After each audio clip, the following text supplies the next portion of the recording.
Other, In terms of like a sleep hygiene perspective, Kevin's was pristine. I mean, like cold bedroom, cold mattress, blackout curtains, red light glasses if there's any screens or blue lights around, not eating so many hours before bed, like all the things.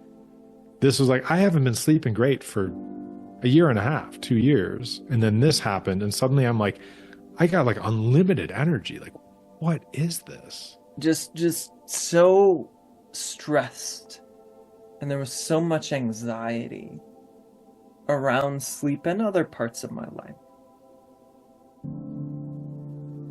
that I couldn't.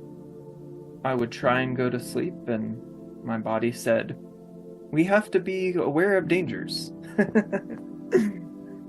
because of the way that I was using my mind. Asking, how did you sleep?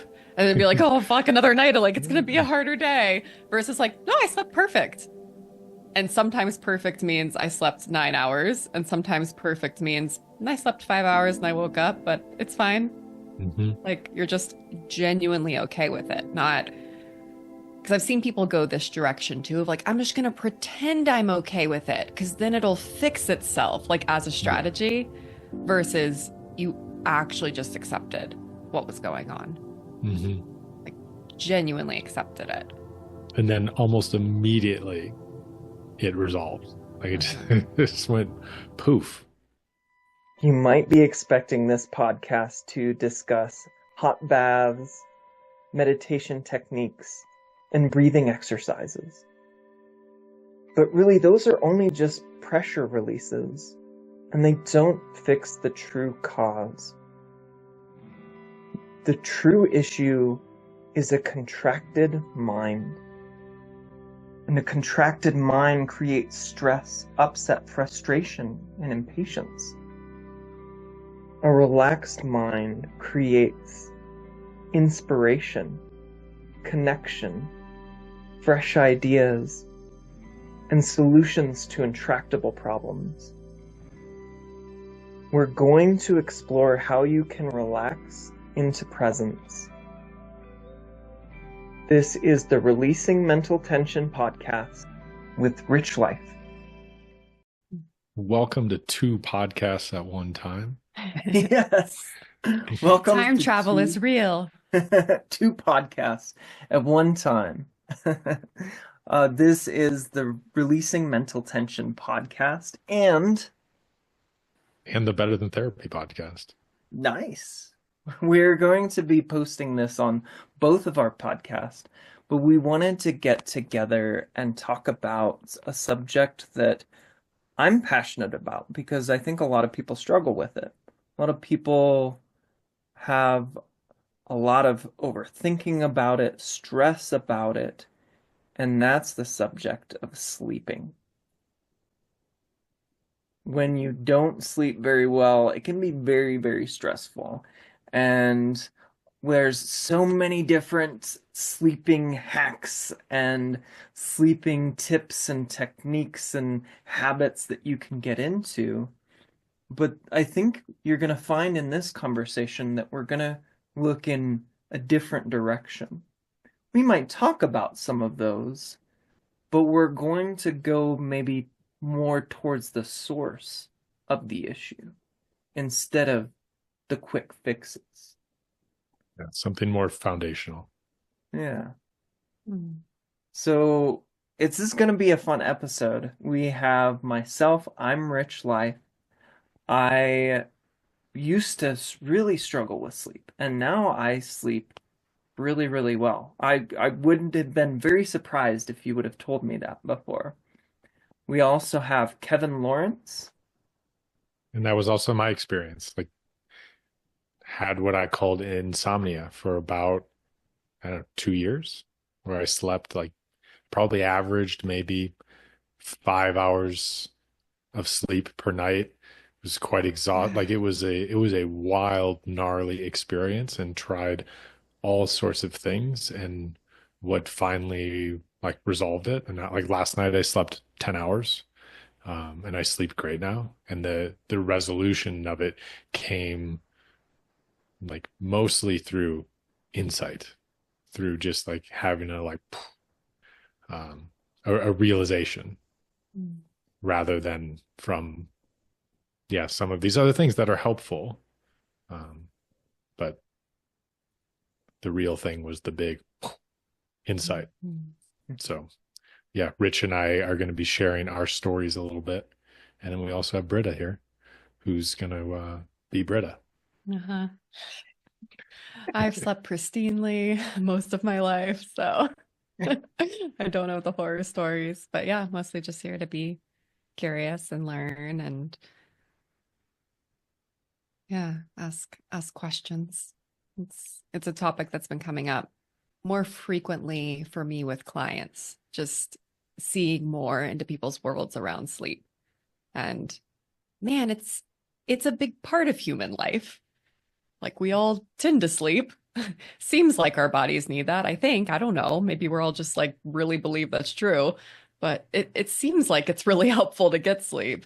And so it's a pretty foundational um like thing to understand in the realm of supporting people. So I'm just excited to learn more. Yeah, it's foundational. Like if your Mhm. relationship with sleep's off, it affects everything else.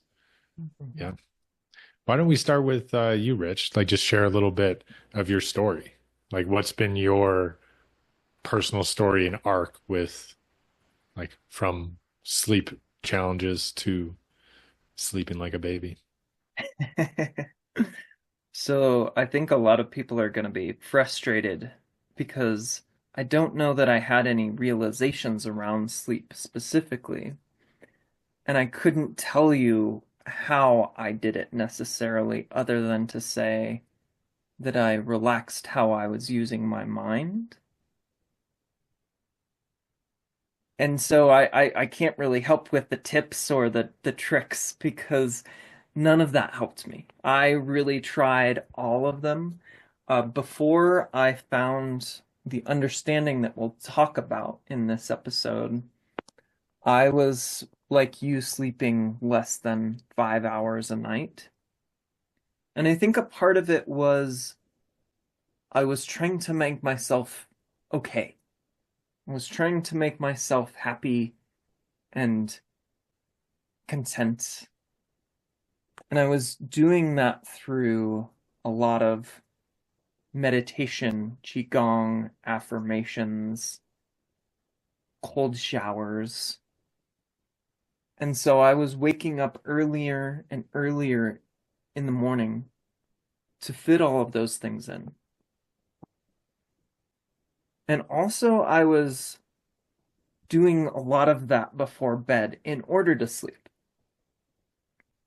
I would have a sleep routine where I would shut off my screens and I couldn't look at screens for 2 hours before bed or something like that.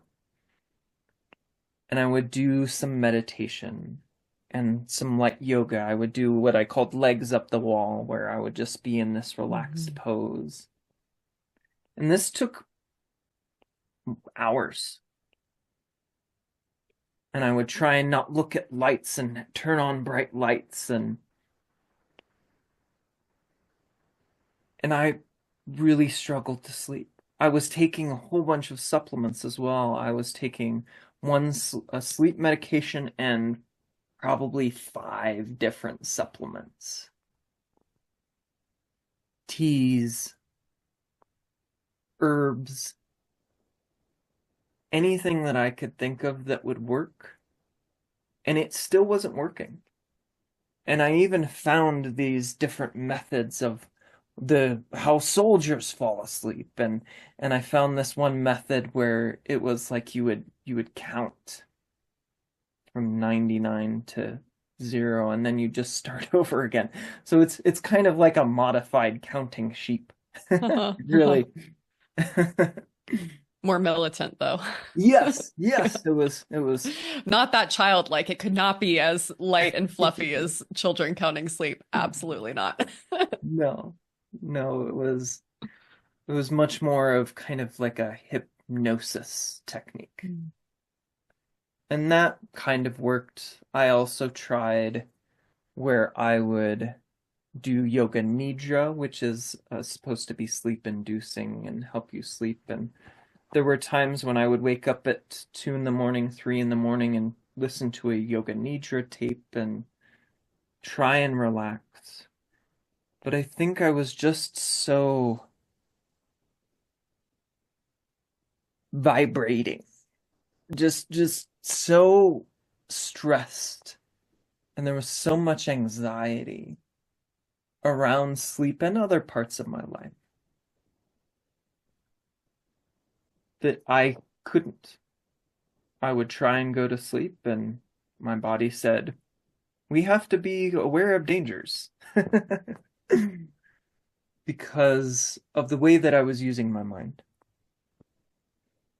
And so I discovered after this, I really had a complete breakdown. Like, I was almost admitted to a mental institution. I was pacing at 2 in the morning, back and forth in so much fear. And then recovered from that. And as I recovered from that, I found this understanding of how the mind works. And it made me realize that it was the way that I was using my thoughts, and that I could feel that in my body, and that was guiding me back towards this relaxed state in me. And then I started to sleep better. And I took away all of my supplements that I had. I still take one supplement and one medication for sleep. But now there's just nothing on it. I fall asleep with very little effort. If I wake up in the middle of the night, I used to get so worried, I just fall right back asleep. Most of the time. Every once in a while, I'm up for a little bit, or I'm up early. But I'd say 99% of the time, I'll just drift back off. There's no fight. There's no fear. And that's made the biggest difference for me. Mm. Mhm. Yeah, it really strikes me in your story that when you were struggling most with sleep, you were spending, it sounds like, actually more time preparing for sleep and getting all the things and like your nighttime wind down routine and your wake up routine. And I got to buy all my supplements than you were actually sleeping. If you're sleeping less than 5 hours, I'm like, that sounds like more than 5 hours of prepping for, you add up all the days and hours in the week. Oh yeah, I was obsessed with it, and it's funny because now I'll even just play video games until like 10 minutes before I go to bed, and it's just not a problem. I would have How been, dare you? I know, I would have been like, that would have been a cardinal sin if I did that before. Yeah. And I'm just like, it's not really a big deal. Like, Mm. I can be on my phone, I can read, I can do what I want before bed. And it's one of the best things I found is that it's gifted me back time for myself, Mhm. and it's gifted me back time in my relationship because it was taking up so much time, and I would be so stressed about it that I wasn't spending time and connecting with my wife. I wouldn't watch movies with her late at night. And we love to watch movies. So Mm. now that I have a baby, I get to have a wonderful evening with my baby, give her a bath and read her a story. And then I get to connect with my wife, and that has just been one of the biggest gifts that I've gotten back from letting go of all of this Mm. rigid routine. Mm. Mhm. Yeah, it sounds like like when sleep wasn't working, you were making it up to be this big problem and then trying really hard to like get it right and control things and solve this in order to like fix this thing. And then it's actually like that kind of way of being, that way of using your thinking that just created more stress around the sleeping and was actually like the thing that was getting in the way of you sleeping. And now you sleep much better because you sort of just got to a place of like not really having much thinking about it. Imagine more like how like that's definitely how I was sleeping as a little kid. It was like it just wasn't a thing I ever thought about. I slept great. And it sounds like you got to that place of just not adding anything to it, not adding a bunch of noise to the system. So it wasn't through you like doing more or getting all of these things right, or it was just, Do less. yeah. It's like, yeah, I think it's such a helpful pointer for, I mean, so like so much of our world, I mean, anything we're interacting with in terms of the way we're thinking and feeling about it, but just health in general, like do less. Like you're doing too much, do less. And that's true both mentally and physically. Where if I'm doing more physically, then I'm just taking up more time. And if I'm doing more mentally, I'm using all of this style of thinking is what I was doing. I was using a certain style of thinking that's more analytical, it's more processing rather than a flowing type of thinking. And when I'm using that, it's just like a dog chasing its own tail. It just kind of goes in circles, especially when there are unknowns in the equation. Processing thinking is great when it knows everything, when you have all of the variables, A plus B equals C. Okay, we're done. But when it's open-ended, it just creates a loop.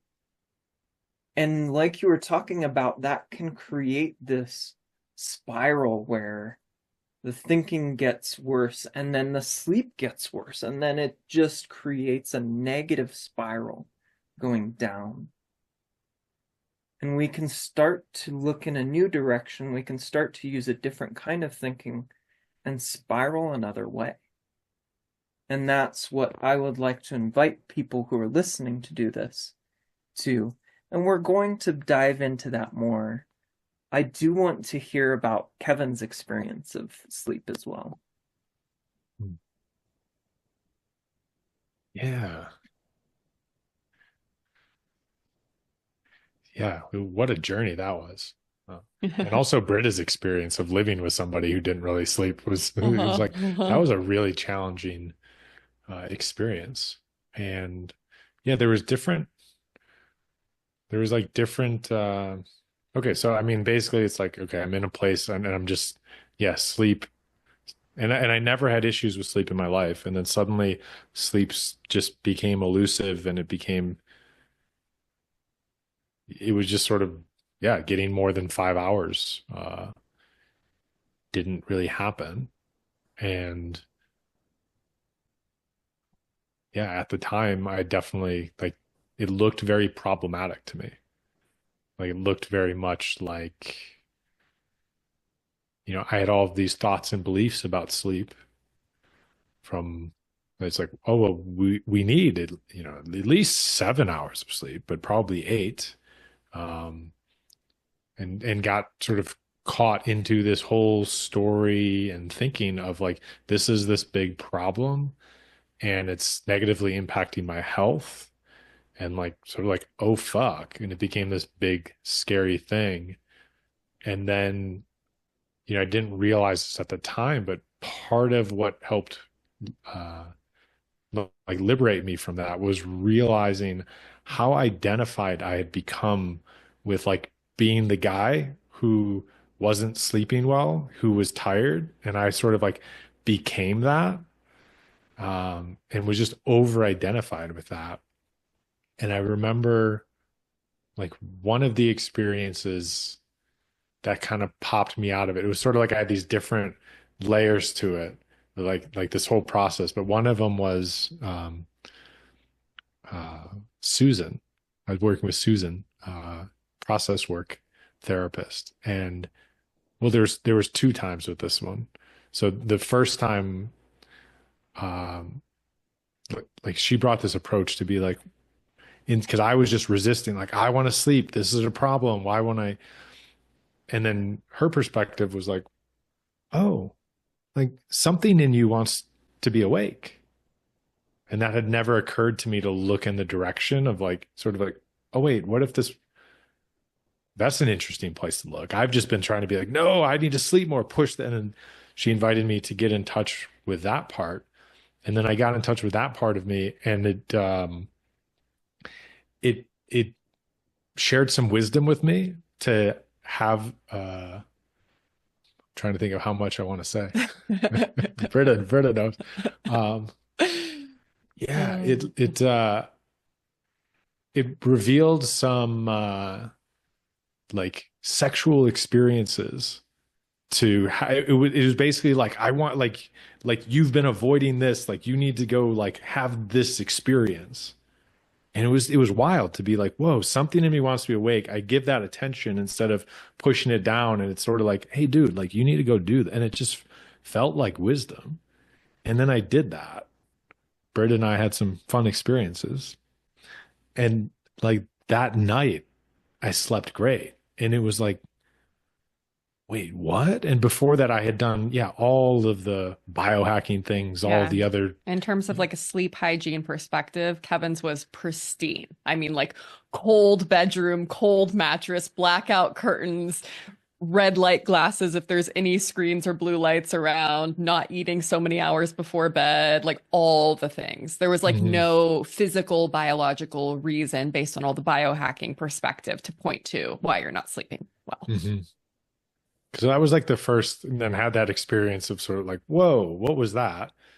But then I fell back into like being identified again with the like tired guy and being caught up in all that. And it would sort of get a little better, but not really. And then yeah, it was through some like inquiry, like looking at some beliefs and getting honest around like, well, wait, do I actually know that it's true that I need 8 hours of sleep? Like, really, do I know that? Or is that just, I've read that, I've heard other people say that, but like, do I know that's true? And it was a realization of like, oh, no, I don't. And there was these other beliefs starting to like look at these, and starting to pop out of like, essentially like that over identification with I'm the tired guy and I should be sleeping and all of that, to like, wait, like, what if this isn't a problem? And then Susan had me again. She had me go like, hey, so yeah, like next time when you wake up in the middle of the night, instead of trying to sleep, get in touch with the part of you that wants to be awake. It's like, oh, I did this last time and it worked, and I kind of forgot about that. So I did that. And then I didn't sleep anymore that night. Like I slept 5.5, 6 hours max. And there was like 3 or 4 days where, because when I woke up at 3:30 in the morning, I was like, okay, something in me wants to be awake. Let me look in that direction instead of resisting it. I had 3 or 4 days where it felt like I was like almost manic. Like it was, I had so much energy. I was so productive. I did so much. And that just rattled my, however I thought sleep and energy worked. This was like, I haven't been sleeping great for a year and a half, 2 years. And then this happened. And suddenly I'm like, I got like unlimited energy. Like, what is this? And then I started looking at those beliefs as well. That was in that process. And then I got to this place of just like, like a real embodied experience of acceptance. It just got to like, you know what? Like, if this is just how it is, if I just only sleep 5.5 hours of sleep a night for the rest of my life, like fuck it. Like, and I just like gave up the fight, and it was a real, and it was an experience. It wasn't just like, okay, I'm going to accept this as a strategy so that I can sleep. It was like, I finally just got to the place of being like, you know what? Like, this is totally okay. This is not a problem anymore. And then 2 days later, I slept like 10 hours for the first time in 2 years. And then since then, I've slept, I don't know, 7.5, 8 hours, 9 hours, 10 hours. And every once in a while, I'll sleep 5 or 6 hours. But when that happens, I, You're so I relaxed around it. It's like, yeah, just being the partner living with you. It's been interesting to watch the shift from like how, like almost trepidation and asking, how did you sleep? And then be like, oh, fuck, another night. Like, it's going to be a harder day versus like, no, I slept perfect. And sometimes perfect means I slept 9 hours, and sometimes perfect means I slept 5 hours and I woke up, but it's fine. Mhm. Like, you're just genuinely okay with it, not because I've seen people go this direction too of like, I'm just going to pretend I'm okay with it because then it'll fix itself, like as a Yeah. strategy, versus you actually just accepted what was going on, Hmm. like genuinely accepted it. And then almost immediately it resolved. Like it Uh-huh. it just went poof. Mhm. Yeah. Well, I think that that points to the fact that it's a thought created problem. Hmm. When you had a whole bunch of thinking and this idea, this belief that, oh man, this is a problem, particularly this is my problem. And Hmm. this is almost who I am because it's been my problem for this amount of time. Hmm. And it's always been there. And there's this story about what it means Hmm. for you and what it means in your life and what it means for your partner and what it means for your day. And when you saw through that, when you realize that, oh, it's actually not as big of a deal as I'm making it, Hmm. then all of that energy that you had around it just goes. Yeah. Just disappears. Yeah. And that's it's that energy that is the problem. There's not really a problem, as you said, but it's the energy that's the problem in the first place. When we're not relaxed in ourselves, we're not going to sleep because that is something that we're designed for, evolutionarily, survival wise. If it's not a good idea to sleep because there might be a tiger out there and we need to be on alert, we shouldn't sleep. we we really shouldn't, so that we can survive. But the thing is in our modern society, we can create tigers in our heads.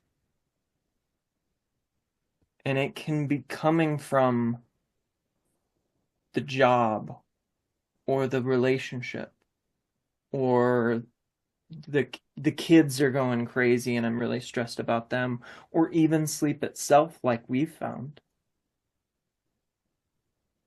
When we realize that there's no tiger, that it's something that I've created in my mind and it's just mental energy, you see through it, you can drop it. And it sounds like that's what's happened for you and for me too. Hmm. Yeah. It's pretty amazing. And like we, in our work, like this is I knew this everywhere else, but this one looked like, no, but like this is real.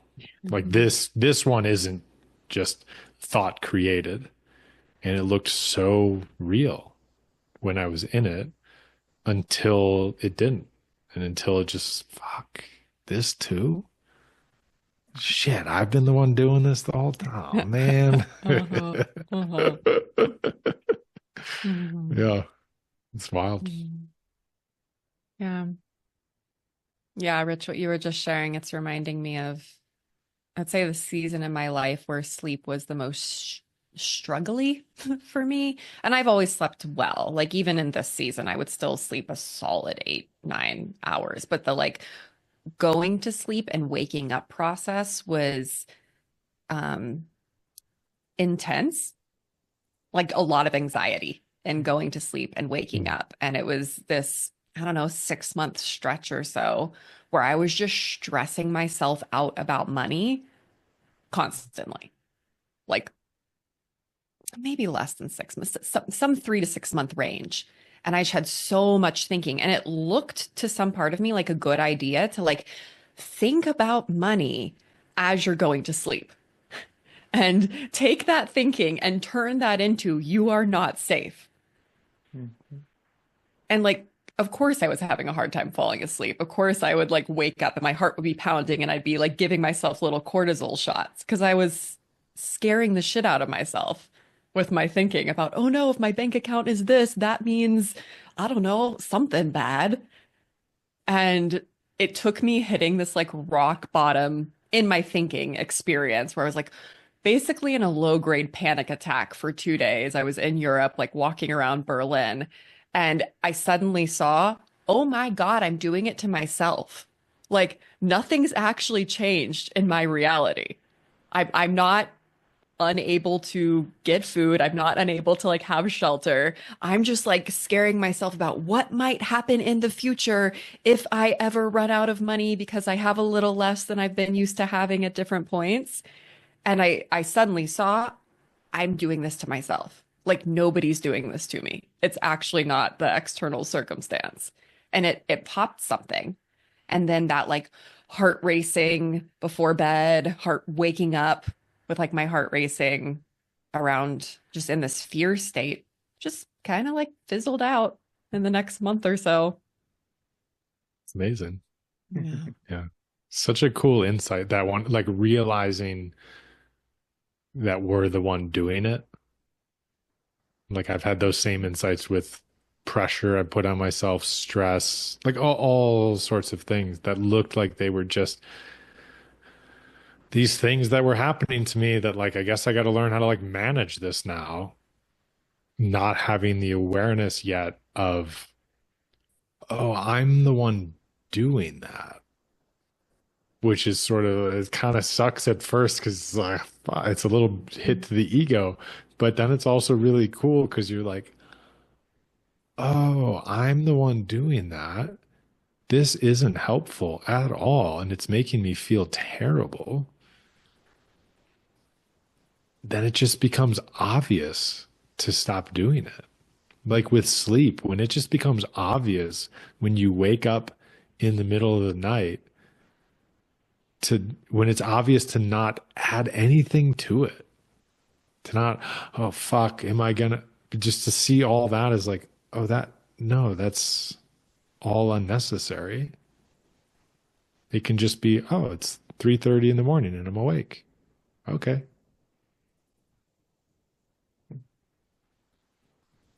And sleep happens, Or it doesn't. or it doesn't. And either way, if it's okay. Yeah. Mhm. Yeah. Mm. Rich, you had, oh, Go I ahead. just want to, well, you had that piece I really want to touch on. We were talking before we hit record of like creating story around tiredness as well. That's where I Yeah. was, yeah, wanting to go to. Hmm. Yeah, I want to go there and I want to make a pit stop in self-judgment land Ooh, yeah, I know this because place. Yeah. I think a lot of people might, but they're like, I've been there. Oh yeah, me too.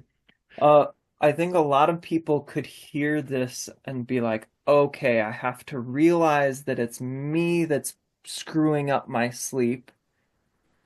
And then the mind is going to think, oh, well, then it's a good idea to judge myself for that. And that's going in the wrong direction. That's using your mind to create more tension and contraction. And one of the things that I want people to hear is that you can feel whenever you're creating tension and contraction with your thinking. We were made with this incredible system that gives us in the moment feedback 24/7 of how we're using our thoughts and our mind. And the more that we contract, the more we're going to feel it. And so when we judge ourselves, that adds this layer of thought. And then we can judge ourselves for judging ourselves. And it just creates this stack of thinking that gets all jumbled. And at any point in the process, you can be okay and say, oh, I'm judging myself. There I go again. Not a big deal. It's not a problem. And anytime you do that, it's like a house of cards that you've created. You can do that at any point in the process about the thoughts, about the thoughts, about the thoughts. Be okay with any of them down the line, and then the whole house of cards falls.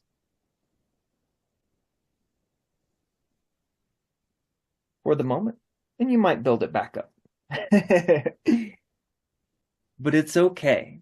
That's just kind of what your mind is going to want to do. And even if you can be like, oh, my mind's building a stack of cards about how much I suck and how horrible this is, that's fine. It can build that all day long. It doesn't affect me. In fact, it has nothing to do with me. It's nothing to do with who I am inside, who I really am. I think that's a very important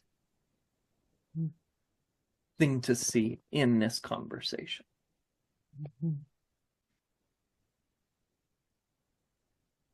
Yeah, it's just like creating a different kind of tiger. There's Yeah. like the tigers that scare the shit out of us, and then there's the tigers that are just beating ourselves up, and to see that, like, yeah, that we don't have to do that. It's optional. Well, and it's so innocent too. It's Hmm. just so innocent. And to remember that and be okay with, oh, it's just my brain innocently trying to do Hmm. its thing. Hmm. Yeah, it's more about just noticing, like this path that we're talking about. Mm-hmm. Like it's not going to happen through willpower or trying or efforting. And it's like, okay, well, so then what? If I'm not supposed to do anything, I'm supposed to do less. And well, what do I do then? It's like, yeah, have a bias towards like more awareness, just noticing whatever is happening and just notice it. And through noticing, you'll notice more and more. And then, like in Britta's story, like at one point she noticed, oh shit, I'm the one doing it. I couldn't see that before. It looked like it was happening. Now I can see that I'm the one doing it. So now I have more freedom because I can catch myself when I am the one stacking up the cards, and I can catch it in a moment and just like pull out from that. Just like stop doing that. But it happens through awareness. It's so ordinary. It's so simple. So just noticing, very powerful.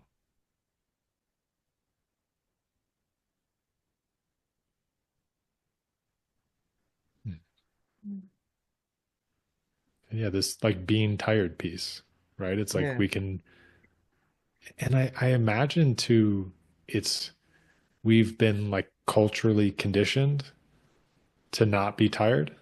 That would just make sense to me given the over caffeinated, like productive capitalistic world we live in. It's sort of this like, uh, we can live within this thought created reality that we like shouldn't be tired and that tired is a problem Yeah, I mean, I when think tired's only a problem if you're not safe to rest. Mm-hmm. And so, like, when we're stuck in more of that, like, empowered paradigm, which there are helpful tools inside of that paradigm, absolutely. And like, when we're stuck in a more empowered way of orienting towards the world, then it's like, yeah, you can't rest. You have to be on all the time. So, inside of that, like seeing of yourself and of life, yeah, it's not safe to rest. And so it's not okay to be tired. Mhm. And so then tired is a problem. So then let's have more caffeine or let's do that. Instead of like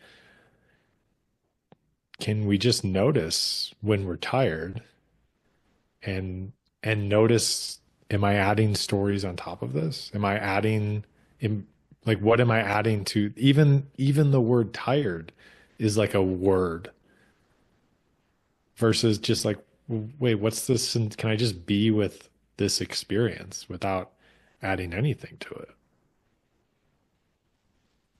Yeah, And then the if it occurs to me to sleep or take a nap or rest, just allowing that rather than fighting it. well, I loved what you were saying, Britta, about this belief that it's not okay for me to be tired, because I operated that for with that for a long time, where I was trying to be enthusiastic and energetic at work, and I was in sales, and so of course I have to be very, very gracious and amicable and in a great mood all of the time. So I couldn't be tired. I wouldn't allow myself to be tired. It was a really, really big deal if I was tired, and it was a problem because it meant that I wasn't going to get enough sales and I wasn't going to get enough money, and I had this whole story of a slippery slope of what was going to happen in my life because I was tired. Today, I was going to end up divorced and in the gutter, and it's just so made up. But it's very, very visceral and feels very real and feels very important. And so what I think you guys are pointing to is that we can create a placebo effect in our minds. We can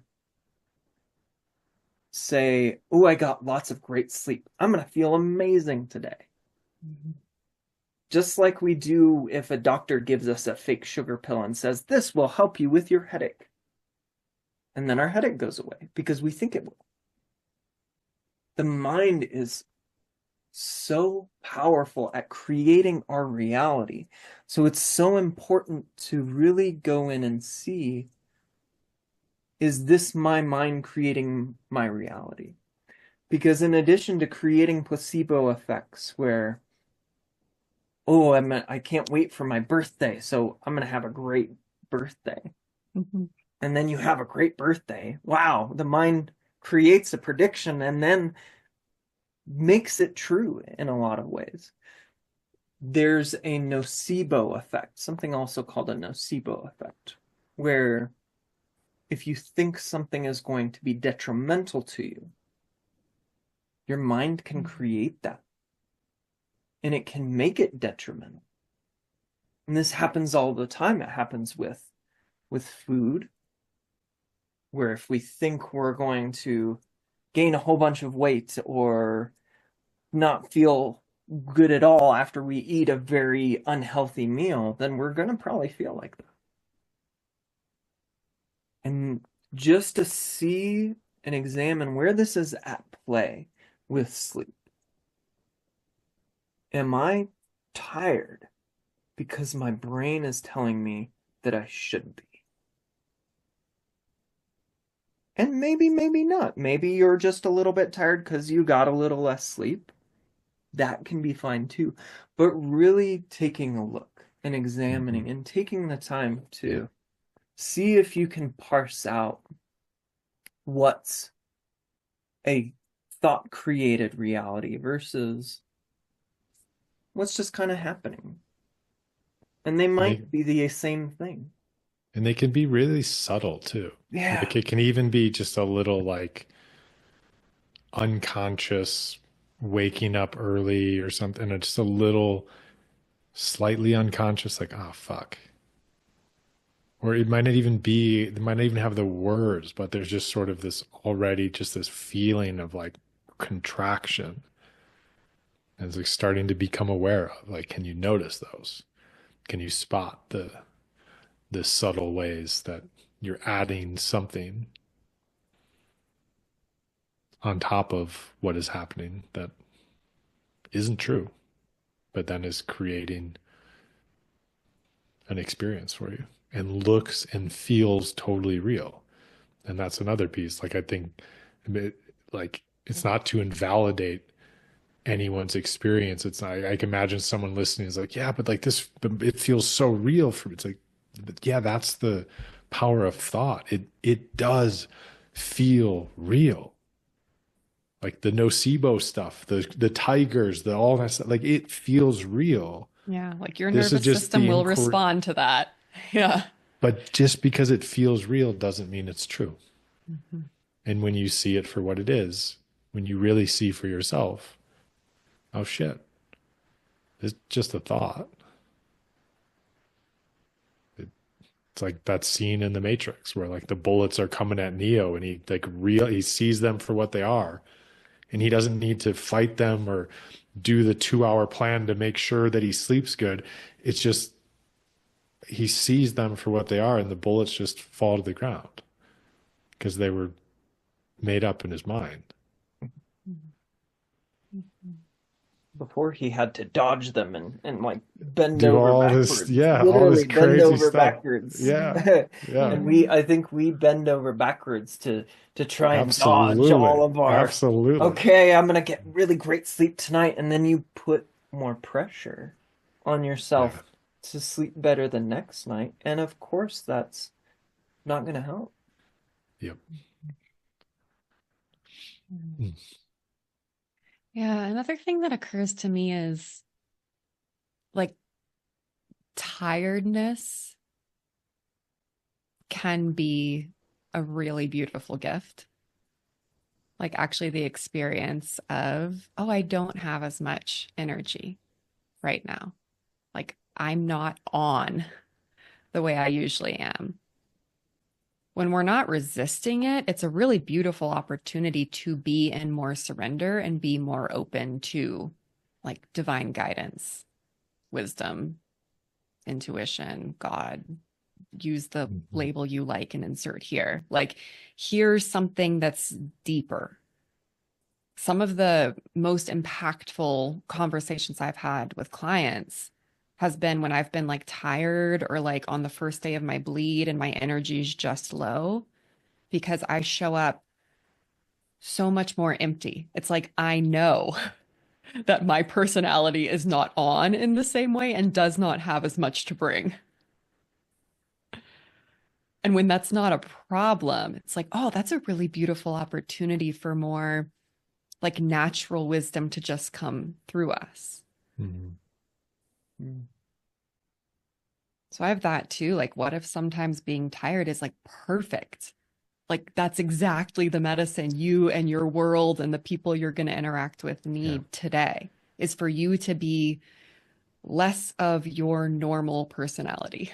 Yeah. And sometimes Be a little tiredness is bit a more great way to drop dreamy, a that. little Mm-hmm. more like in a like allowing what is happening rather than fighting it, Like more which is receptive. which is Mm-hmm. easier when we really see that like we do have this inner wisdom that's different than the being on like you don't need to be on and think and like using all like when you know you have this wisdom here, then it's easy to show up to a call tired because you're like, yeah, I literally don't need my analytical mind at all. And I can be guided by this wisdom that's always there, regardless of how I'm feeling. And when we know that, it's easier to trust that. If we don't really see that we have that, then yeah, it kind of makes sense that it's going to be a little bit scared or more scary to not be higher energy and be on because I need to be on all the time. But if I can be tapped into wisdom when I'm tired, great. Mm-hmm. It's always there. I'm remembering there was this scientific study in a book that I was listening to on creativity, and it talked about how when people were tired, they did worse on intellectual tasks, but they actually did better on creative, intuitive tasks Yeah. because that intellect mind was kind of out of the way. Mhm. And what you're pointing to, Kevin, which I love that, is that when that intellect has been set aside, even just for a little bit, we don't become useless.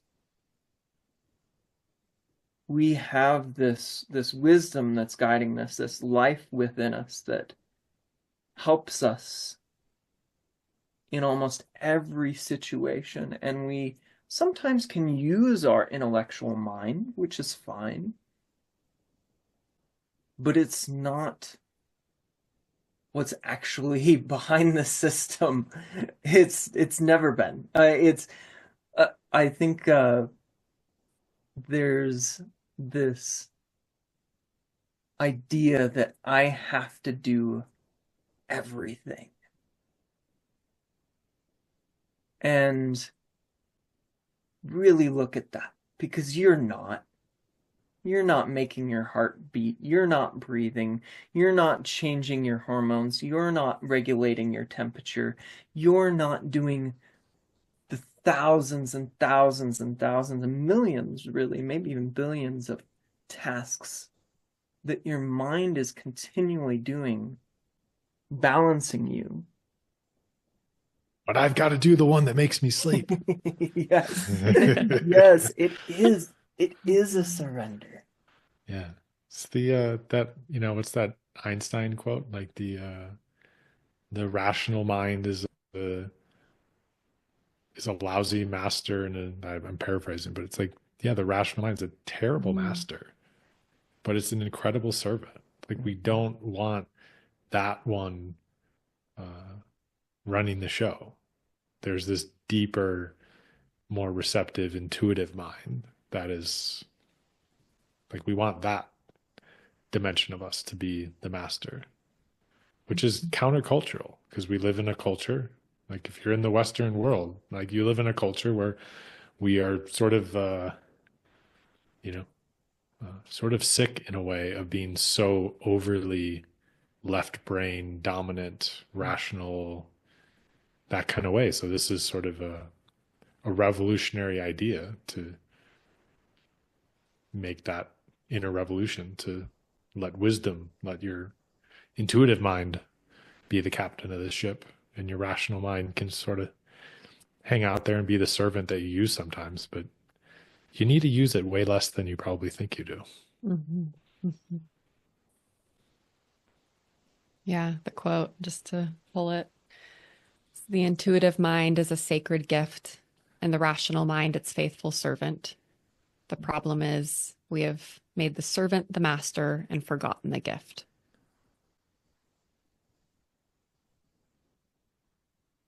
And that's actually one of the things because people who are struggling with sleep are like, okay, well, what do I do? And the answer to that is what makes sense for you to do from that intuitive wisdom, that place of Yeah. quiet knowing. You will get inclinations. And if it makes sense for you to do a little bit of meditation before bed, that's great. Do that. Yeah. But it's coming from a different place than what I was using it for. It's coming from a responsive place rather than a place of pressure and need and drive and requirement. And you're going to be able to feel the difference. You'll feel when it's going into that lane of, okay, I need to do my meditation every single night versus, you know what? I think I might meditate tonight because it's going to be different. It's responsive to the moment. And it might tell you to do something different every night, or it might tell you to do something similar. But like you were talking about, Kevin, we can tune into that. And we can hear it, and we can listen to it. And it's always there, and it's underneath all of the rational mind worrying and thinking and hamster wheel of stress that we put ourselves through very innocently. But it's there. Well, my inner wisdom is nudging me towards wrapping up this call and going for a walk and taking a nap. Had a pretty full morning, so I'd love to wrap soon. Let's do it. It's great being with you both. Yeah. Any final words? I'll leave it open for you two. I feel like I've said what I want to say. Same. Yeah. Close us out, Britta.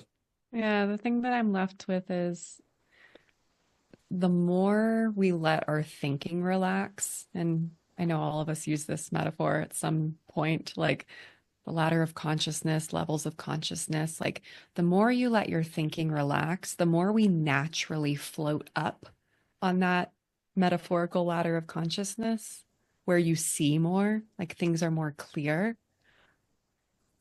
And when that happens, your nervous system just automatically relaxes.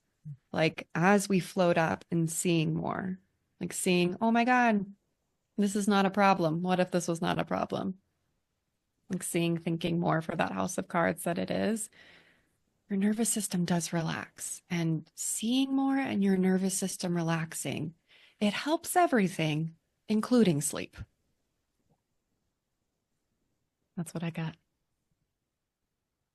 Well, thank you to the listeners for joining us. May you have a restful night's sleep, or not.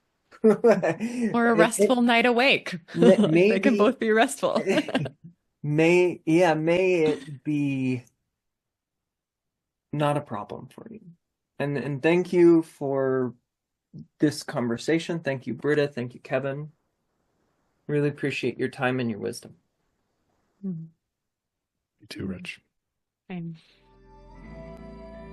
This is the Releasing Mental Tension podcast with Rich Light. I'm on a mission to help people release their mental tension because I know that it helps them to be more capable, creative, and compassionate human beings. And I need your help. Please like, comment, subscribe. If you'd like more resources, visit richliferealization.com. Your vibrant life is a single thought away.